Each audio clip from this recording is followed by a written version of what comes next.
Good morning student. आज जो मेरा टॉपिक है वो आपके पीजी सेमेस्टर 2 का पेपर 7 का है, प्रशासनिक संस्कृति, जिसे हम एडमिनिस्ट्रेटिव कल्चर भी कहते हैं। तो प्रशासनिक संस्कृति जो है वो निर्माणात्मक तत्व है और विविध आयामों की पहचान करना सरल नहीं होता। तो ये भी कहना कठिन है कि प्रशासनिक संस्कृति एक विशेष प्रकार की अथवा किसी देश की संस्कृति का उप व्यवस्था है। और अगर हम मोटे तौर पे भी देखते हैं तो प्रशासकों का दृष्टिकोण उसकी परिदृष्टि, राजनीतिक प्रशासनिक परिवेश, सामाजिक संस्कृति, मानव और समाज के आदर्श एवं मूल्य तथा नागरिकों के प्रति उसकी प्रतिक्रिया समाज की प्रशासनिक संस्कृति के रूप में अभिव्यक्त करती है। तो अब हम देखते हैं कि जो प्रशासनिक संस्कृति है उसकी अवधारणा सही रूप में स्थापित की गई है या नहीं। किसी भी समाज में प्रशासकों का एक अत्यंत लघु संगठन समूह होता है और एक समान योग्यता के आधार पर उनकी भर्ती की जाती है। आपस में अन्य समूहों की तुलना में अधिक अंतःक्रिया होती है, जिससे समान अभिवृत्तियों एवं आचरण व्यवहार के मानकों का उदय होता है। तो प्रशासनिक संस्कृति की अवधारणा से संबंधित प्रारंभिक अध्ययनों को दो श्रेणियों में विभाजित किया गया है। प्रथम अध्ययन जो नौकरशाह के दोषों को सर्वाधिक मानकर चलते हैं और दूसरा है वे अध्ययन जो कि देश विशेष से संबंधित है। अब देखते हैं कि अब प्रशासनिक संस्कृति के से अभिप्राय क्या है। तो now we will know what is administrative culture। तो प्रशासनिक संस्कृति किसी प्रशासनिक व्यवस्था के बारे में लोगों की अभिवृत्तियां, मूल्यों और दृष्टिकोणों का नमूना है। प्रशासनिक संस्कृति उन अभिवृत्तियों, विश्वासों, भावनाओं और समाजों के मूल से मिलकर बनती है जिनका संबंध प्रशासनिक व्यवस्था और प्रशासन से संबंधित मुद्दों से होता है। किसी भी देश का प्रशासन निर्धारित समय एवं स्थान पर मानवीय परिवेश में ही संचालित होता है। उस परिवेश में चाहे भौतिक हो, आर्थिक हो, सामाजिक हो, संस्कृति पक्ष सम्मिलित होते हैं। अर्थात हर देश का प्रशासन परिवेश के इन विभिन्न पहलुओं से प्रभावित होता है। प्रशासनिक संस्कृति की अवधारणा ये बतलाती है कि समाज की परंपराएं, उसकी सार्वजनिक संस्थाओं की आत्मा, उसके नागरिकों की आकांक्षाएं और उनका सामूहिक विवेक और उसके प्रशासन के तौर तरीके एवं कार्य कौशल होने के स्थान व नियम आदि केवल ऐतिहासिक अनुभव के उपज नहीं बल्कि ये सब अर्थपूर्ण व्यवस्था के अंग हैं। तो इस तरह से हमने प्रशासनिक संस्कृति के आयामों के बारे में जाना है। अब हम देखते हैं कि प्रशासनिक संस्कृति के निर्धारण आधार क्या है, और वो है ऐतिहासिक आधार। जब भी हम किसी देश के प्रशासनिक संस्कृति के बारे में जानते हैं तो उसके इतिहास को ज़रूर देखते हैं कि उसके अतीत में उससे क्या नाता जोड़ा गया है। दूसरा है समाज के समान संस्कृति पर आधार। प्रशासनिक संस्कृति का पोषण समाज के विशेष की समान संस्कृति से ही होती है। समाज के समान विश्वास, मूल और आस्थाएं प्रशासनिक विश्वासों और मूल्यों को प्रभावित करती है। और तीसरा है सामाजिक आर्थिक संचालन का आधार। किसी भी देश की प्रशासनिक संस्कृति को मानने में सामाजिक आर्थिक संचालन काफ़ी प्रभावशाली भूमिका अदा करता है। और चौथा है राजनीतिक और राजनीतिज्ञों के प्रति लोगों की दृष्टिकोण।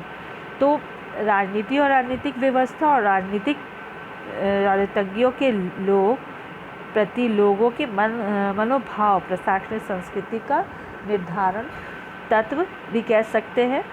प्रशासनिक संस्कृति जो है वो विशालशील समाजों में लोक प्रशासन में क्या रोल प्ले करती है वो हम फ्रेडरिक डब्ल्यू रिक्स के विचार के बारे में अब हम जानेंगे। प्रशासनिक संस्कृति विशालशील देशों की प्रशासनिक व्यवस्था का एक अध्ययन है जिसे रिक्स ने एक विस्तृत परिप्रेक्ष्य में प्रशासनिक तथा आर्थिक, तकनीकी, राजनीतिक तथा संचालन कारक के बीच में संबंध का विश्लेषण किया है। और सर्वपारिक या फिर प्रिज्मेटिक सोसाइटी जिसे कहते हैं हम, समाज में सामाजिक संरचनाओं के महत्वपूर्ण तत्व और समाज के प्रशासनिक उपज से, जिसे रिक्स ने साला कहा है, उसके साथ ही परस्पर क्रिया का अध्ययन भी रिक्स के विश्लेषण का केंद्र बिंदु है।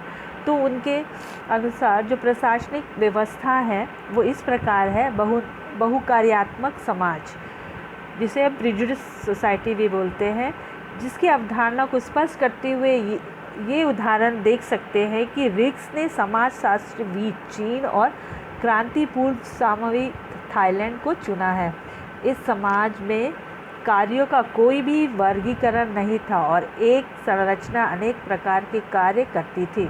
ये समाज कृषि पर बहुत अधिक आधारित थी और इसका औद्योगिकरण और आधुनिकीकरण नहीं हुआ था।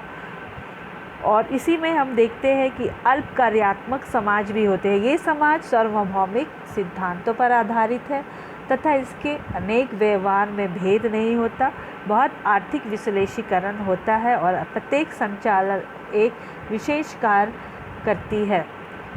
और तीसरा है समपारदर्शी समाज। रिक्स ने समपारदर्शी समाजों के अध्ययन पर अपना ध्यान केंद्रित किया। रिक्स के अनुसार समपारदर्शी समाज वो है जिसमें विशेषीकरण का स्तर आधुनिक प्रौद्योगिकी के लेन देन के अवश्य भूमिकाओं का विशेषीकरण प्राप्त किए गए हों। तीसरा है विजयता समाज, जिसके अंदर सर्वाश्रित समाज में अत्यधिक विजयता पाई जाती है। विजयता का अर्थ है भिन्न प्रकार के व्यवस्थाएं, व्यवस्था, क्रिया और दृष्टिकोण आदि के एक साथ उपस्थिति।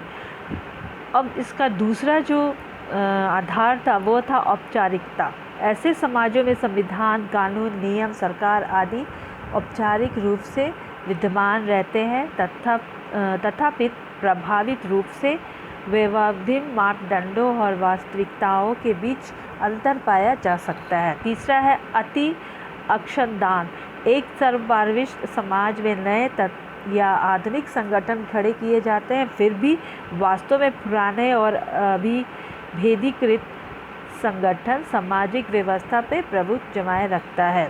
साला मॉडल क्या है? इसके अंदर ये भाषा का शब्द है और इसका प्रयोग लैटिन अमेरिकी देश में सरकारी कार्यकारों के लिए किया जाता है। ये अल्प कार्यात्मक समाज में इसे ब्यूरो तथा एक बहुकार्यात्मक समाज में इसे चैम्बर भी कहा जाता है।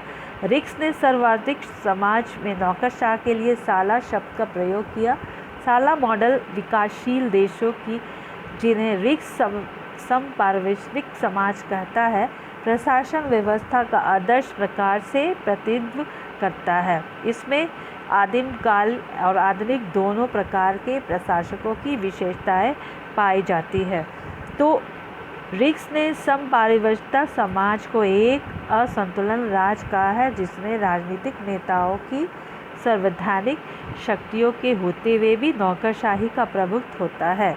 तो परिणाम से हमने हितों को रक्षा के लिए सत्ता प्राप्त करने के उद्देश्य से नियंत्रण होने के कारण कानून के संचालन में